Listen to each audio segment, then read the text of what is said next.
Groupe Candor, l'expertise du leader normand de la propreté et des services associés, vous présente Interface, la rencontre inattendue. Bonjour, dans ce nouveau numéro d'Interface, la rencontre inattendue, nous allons placer ici, dans ces fauteuils, face à vous, deux spécialistes de l'art oratoire. Ils ne se connaissent pas, c'est l'usage dans Interface, mais ils ont deux obligations qu'ils acceptent d'ailleurs volontiers. La première, c'est de s'interviewer mutuellement, et puis la deuxième, c'est de se tutoyer. Allez, je vous présente tout de suite notre premier invité.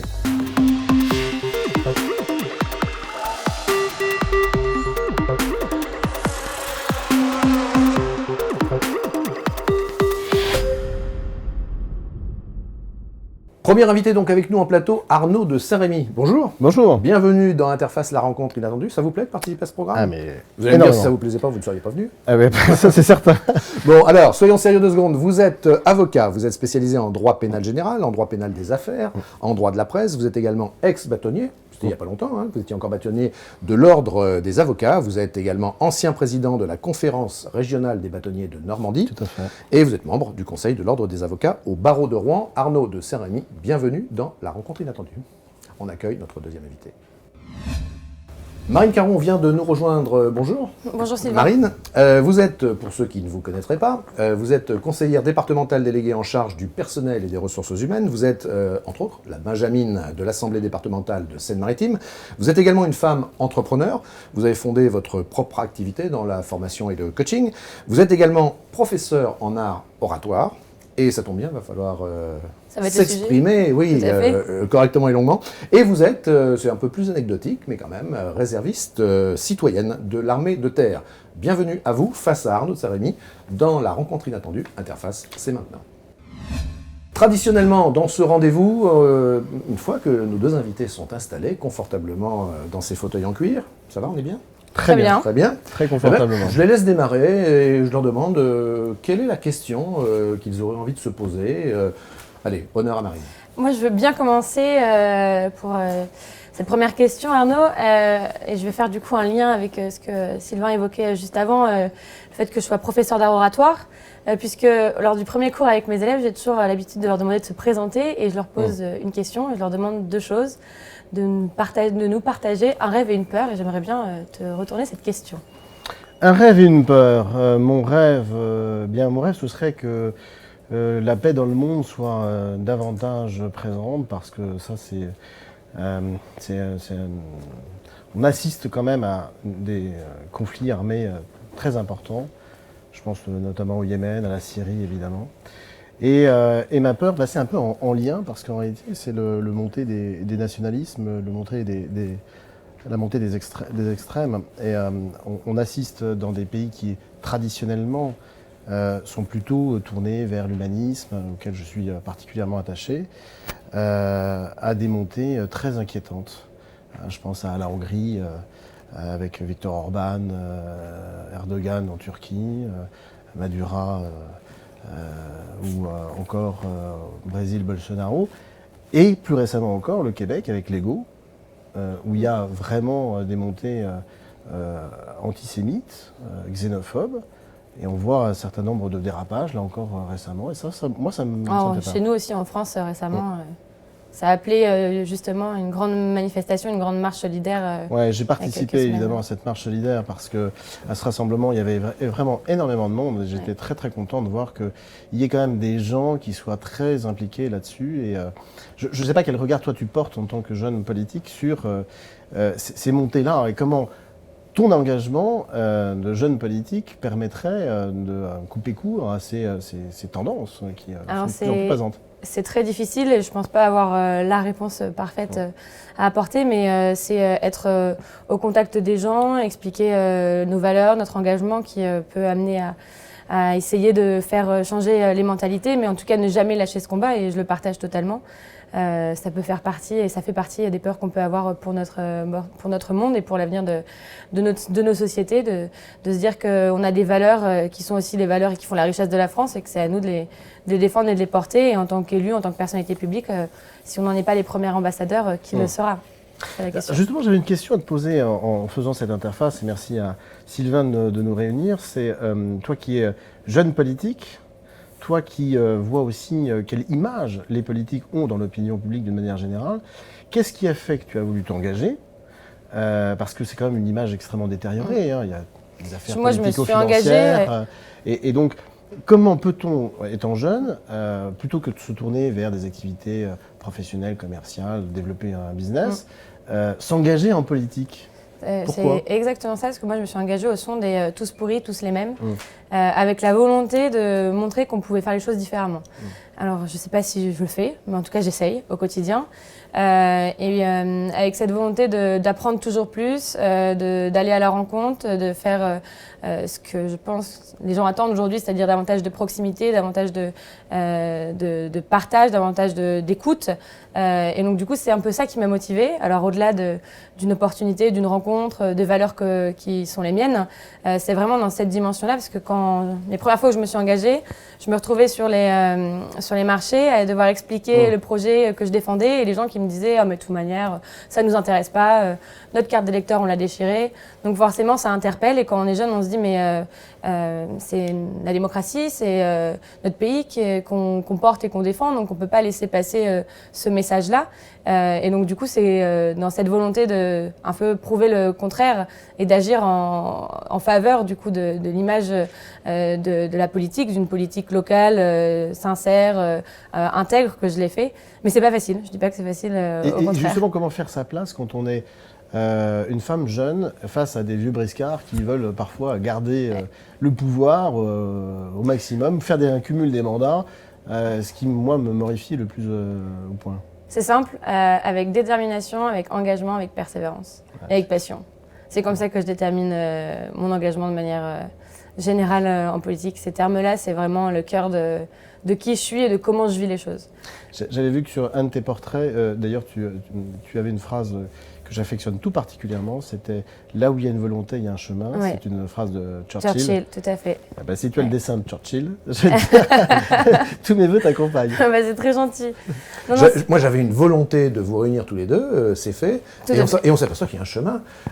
Ça marche tout seul. Vous êtes, pourquoi? Peut-être parce que vous avez l'habitude de vous exprimer en public, hein, on le disait, deux spécialistes de l'art oratoire. Est-ce que ça veut dire, par exemple, que, alors que vous êtes en plateau et que cet exercice, en général, la plupart de nos congénères, ils le redoutent, est-ce que vous, au contraire, ayant cette habitude, vous êtes plutôt à l'aise?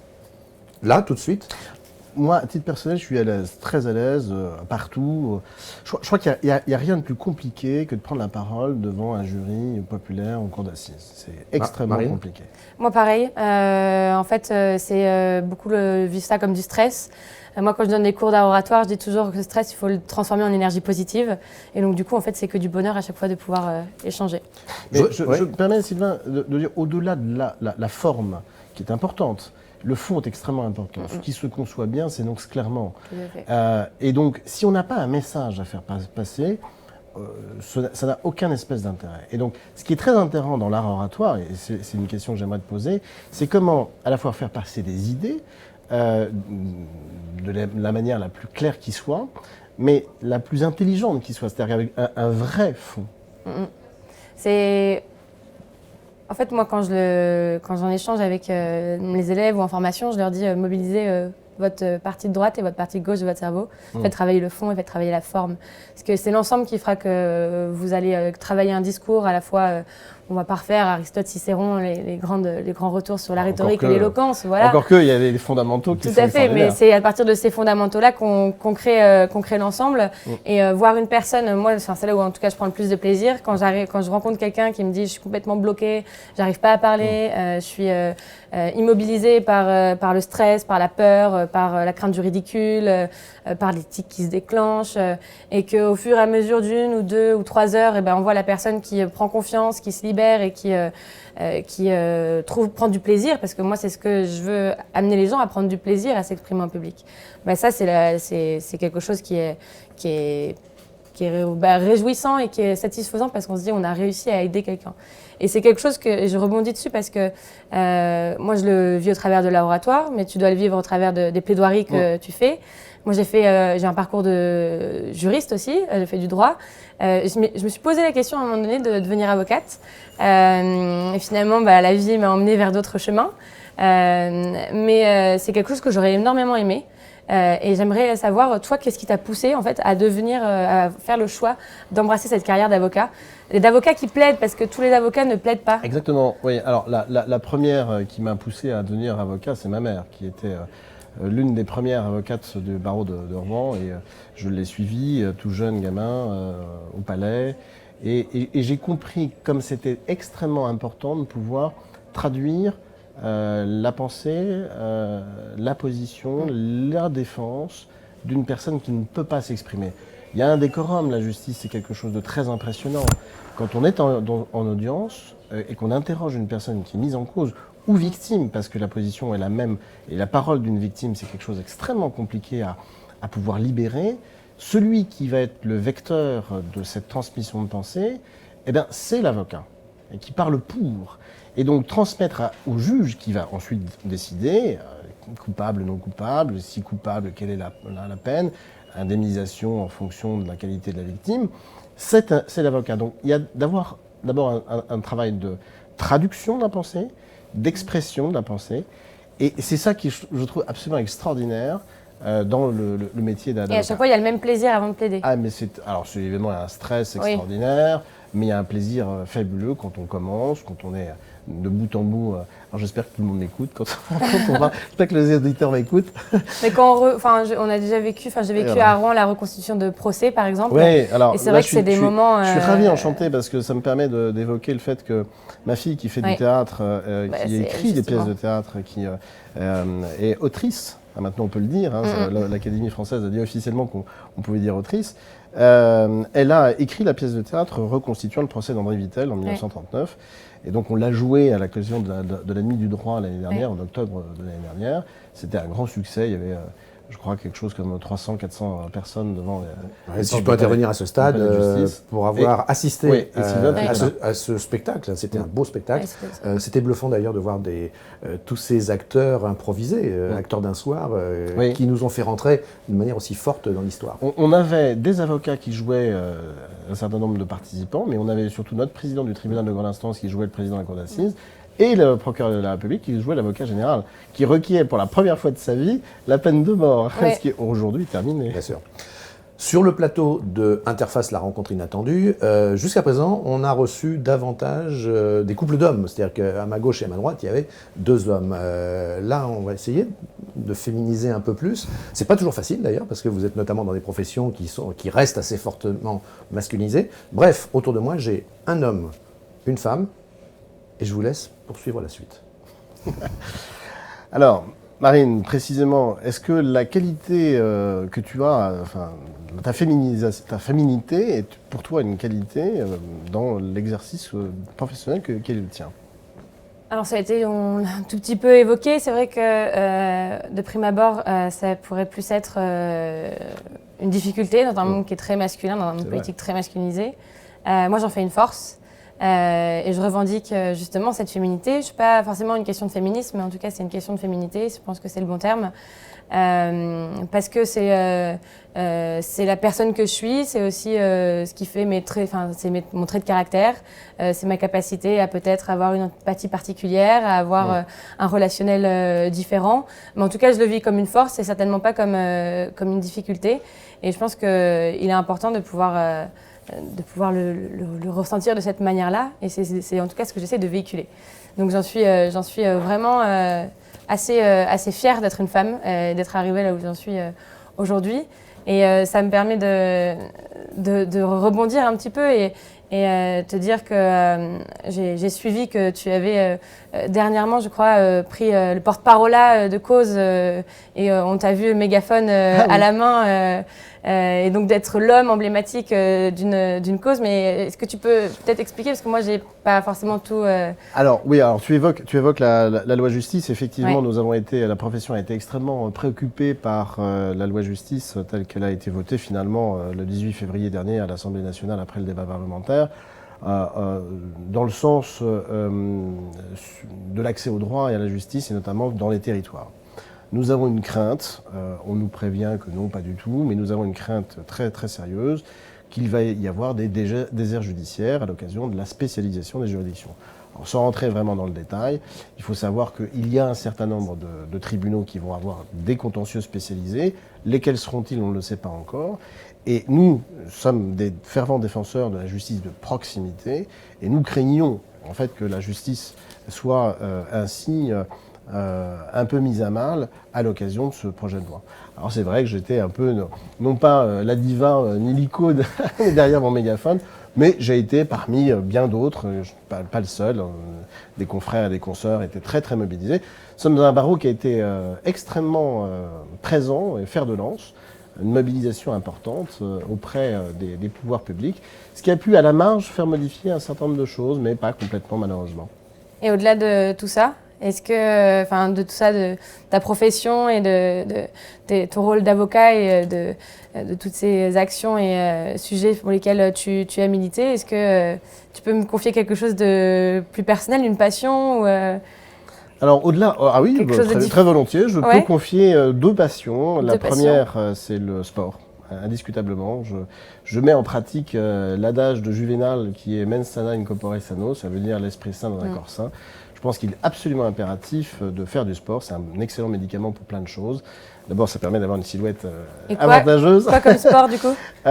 Marathon, triathlon, escrime. Quand j'étais plus jeune, j'étais 10e au championnat de France universitaire par équipe. Et puis, je ferai évidemment, chère Marine, je ferai le Seine Marathon. Seine Marathon, marathon du coup? Marathon pour la deuxième fois. Le parcours est extraordinaire. J'ai pris un plaisir extraordinaire. C'était fabuleux. Et, déjà inscrit du coup? Je suis sur le point de l'inscrire. Là, je suis inscrit au Marathon de Paris et je fais une petite aparté. Je voudrais que chacun puisse donner un mécénat chirurgie cardiaque parce que je ne le fais pas que pour moi. Je le fais pour une cause et ça, c'est intéressant. Je le fais pour mécénat chirurgie cardiaque. Donc, j'ai créé une petite page de collecte qui s'appelle Cœur Normand. C'est vraiment ce qui me caractérise. Donc, tous ceux qui veulent soutenir cette cause magnifique pour les enfants qui ont des problèmes cardiaques peuvent verser 50 €, 10 € sur ma page de collecte.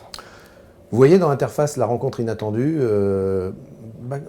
au moment où on en est en phase avec le concept, en fait, c'est quand ça marche tout seul, en fait. Hein, c'est-à-dire que comme ça voilà, c'est quand celui qui est là pour mettre le lien, c'est-à-dire moi en l'occurrence, se retire et puis finalement nos deux invités dialoguent comme s'ils étaient à la terrasse d'un café, par exemple. Pour finir, en étant assez concis l'un et l'autre, puisque juste avant d'évoquer le sport, on parlait de cet homme que j'ai à ma gauche et de cette femme que j'ai à ma droite, le monde change fortement, c'est un lieu commun de le dire, il évolue, il faut s'adapter en permanence. Pensez-vous que ce seront plutôt les hommes ou plutôt les femmes qui feront évoluer le plus favorablement ce monde? Ou pensez-vous d'ailleurs que la question est totalement idiote? Pourquoi pas? La question n'est absolument pas idiote, mais je pense que c'est ni les hommes ni les femmes qui le feront, c'est ensemble. C'est véritablement un partenariat. Moi, ce qui m'interpelle beaucoup, Sylvain et Marine, je te le dis également, c'est l'intelligence artificielle, la numérisation et ce qu'aujourd'hui nous appelons, dans notre domaine juridique, la justice prédictive. La justice prédictive, pour dire un mot, c'est grâce à des outils numériques très performants, on peut prédire ce que serait une décision de justice. Alors, la chancellerie est très intéressée par cet outil merveilleux pour dire dans 80% des cas, voilà le montant d'indemnité qui peut être obtenu. Mais c'est une forme de déshumanisation. Et je pense que nous avons un rôle à jouer, hommes et femmes, à conserver de notre justice et de nos principes fondamentaux, notamment ce qui fait la personnalité humaine, l'art oratoire. Nous avons ensemble à œuvrer dans l'intérêt de nos concitoyens. Et donc c'est ensemble, c'est un vrai partenariat. Moi, je suis d'accord.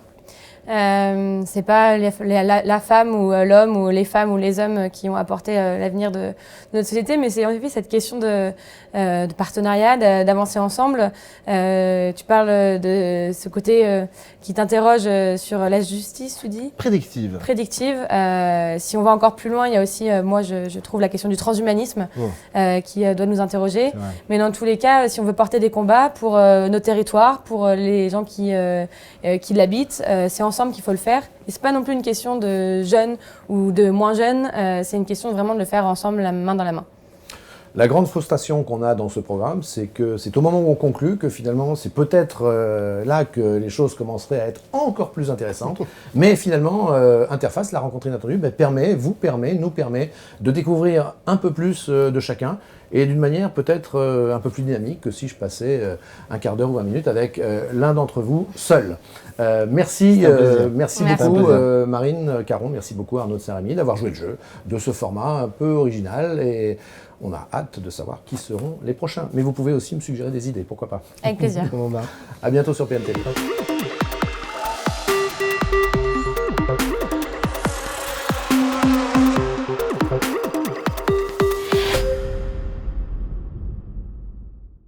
Groupe Candor, l'expertise du leader normand de la propreté et des services associés, vous a présenté Interface, la rencontre inattendue.